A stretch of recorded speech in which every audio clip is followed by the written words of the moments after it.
just know what to expect, and that is all they are prepared to believe in. When individuals leave cults, these areas of the brain may still reflect the grooves created by indoctrination, meaning their thinking is still limited by the beliefs and mental frameworks they adopted in the cult. This is why they may struggle to see beyond the limitations imposed on their education and thought processes while in the group. The combination of emotional manipulation, fear conditioning, and isolation leaves long-lasting effects on neural circuits, which can take years of deprogramming or therapeutic work to overcome. 1. Prefrontal cortex. The prefrontal cortex is critical for higher-order thinking, such as reasoning, decision-making, and impulse control.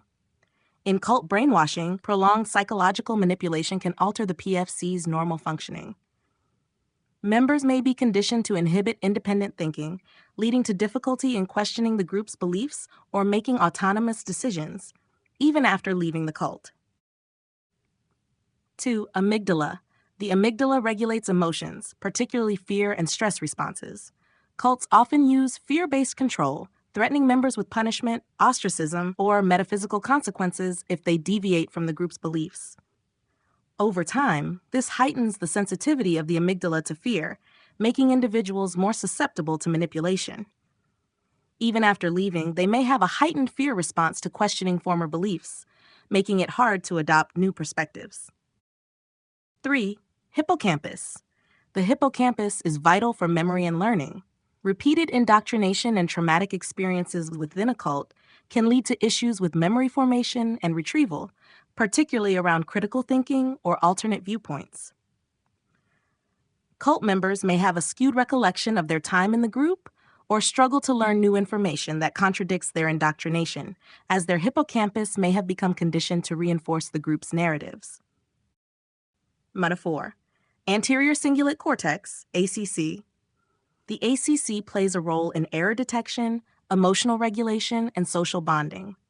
In a cult setting, members are often isolated from external influences, which weakens the ability of the ACC to detect inconsistencies or errors in the group's logic.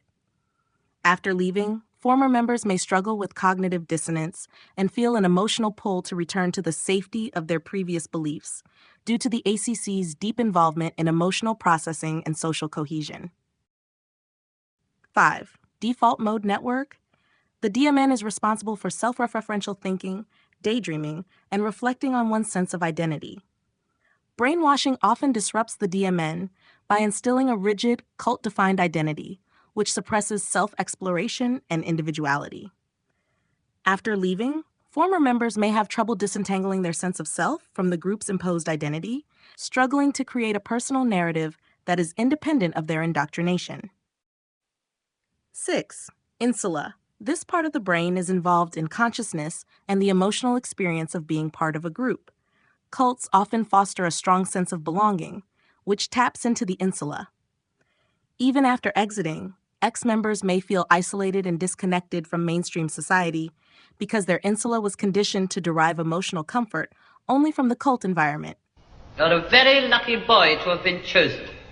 I realize that, Mrs., and I'm very grateful to all concerned.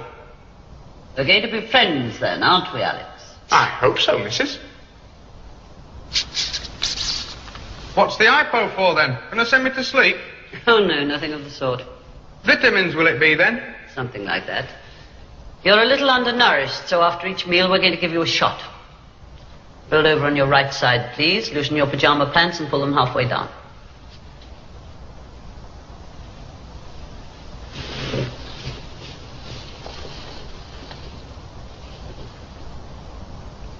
What exactly is the treatment here going to be, then? Oh, it's quite simple, really. We're just going to show you some films. You mean like going to the pictures? Something like that. Well, that's good. I like to biddy the old films now and again.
I began to feel really sick.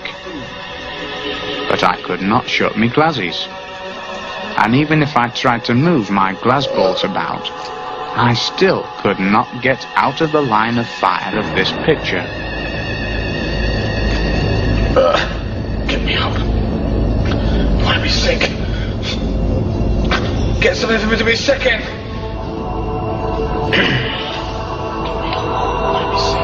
Very soon now, the drug will cause the subject to experience a death-like paralysis, together with deep feelings of terror and helplessness. I can't stand it anymore. One of our early test subjects described it as being like death, a sense of stifling or drowning. And it is during this period we've found that the subject will make his most rewarding associations between his catastrophic experience of environment and the violence he sees. Leave me,